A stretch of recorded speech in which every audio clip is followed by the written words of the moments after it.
had gone out. The signora, though she had given me a key, sighed with relief when she heard me come in and bolt the door, for she was always afraid I should forget to do this, and I returned to my perusal of the history of the Guelphs and Ghibellines. I was bitterly conscious that not thus behaved the writers of the Romantic era, though I doubt whether any of them managed to spend 6 weeks in Italy on £20, and I much enjoyed my sober and industrious life. I had already read the Inferno with the help of a translation, but conscientiously looking out in a dictionary the words I did not know, so with Ersilia started on the Purgatorio. When we came to the passage I have quoted above, she told me that Pia was a gentlewoman of Siena, whose husband, suspecting her of adultery and afraid on account of her family to put her to death, took her down to his castle in the Maremma, the noxious vapours of which he was confident would do the trick. But she took so long to die that he grew impatient and had her thrown out of the window.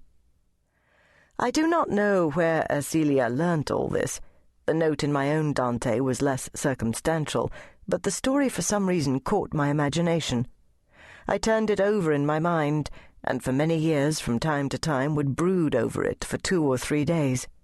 I used to repeat to myself the line, Siena mi fe, disfece mi Maremma. But it was one among many subjects that occupied my fancy, and for long periods I forgot it. Of course I saw it as a modern story, and I could not think of a setting in the world of today in which such events might plausibly happen. It was not till I made a long journey in China that I found this. I think this is the only novel I have written in which I started from a story rather than from a character. It is difficult to explain the relation between character and plot. You cannot very well think of a character in the void. The moment you think of him in some situation, doing something, so that the character and at least his principal action seem to be the result of a simultaneous act of the imagination. But in this case the characters were chosen to fit the story I gradually evolved. They were constructed from persons I had long known in different circumstances.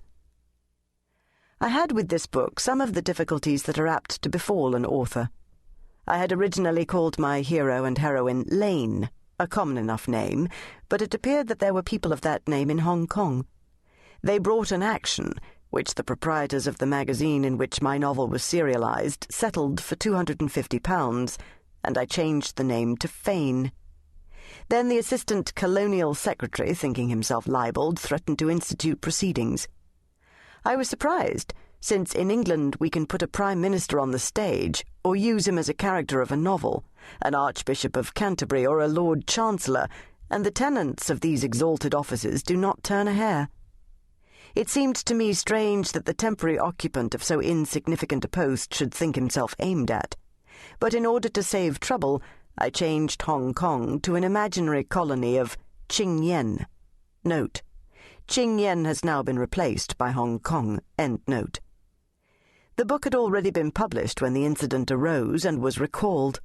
A certain number of astute reviewers who had received it did not on one pretext and another return their copies. These have now acquired a bibliographical value. I think there are about 60 of them in existence, and are bought by collectors at a high price. 1. She gave a startled cry. "What's the matter?" he asked. Notwithstanding the darkness of the shuttered room, he saw her face on a sudden distraught with terror. "Someone just tried the door." "Well, perhaps it was the Ama, or one of the boys." "They never come at this time. They know I always sleep after tiffin." "Who else could it be?"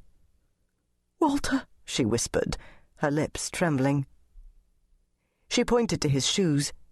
He tried to put them on, but his nervousness, for her alarm was affecting him, made him clumsy, and besides they were on the tight side.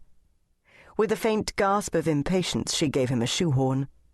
She slipped into a kimono, and in her bare feet went over to her dressing-table. Her hair was shingled, and with a comb she had repaired its disorder before he had laced his second shoe. She handed him his coat. "How shall I get out?" "You'd better wait a bit. I'll look out and see that it's all right." "It can't possibly be Walter. He doesn't leave the laboratory till 5. "Who is it, then?" They spoke in whispers now.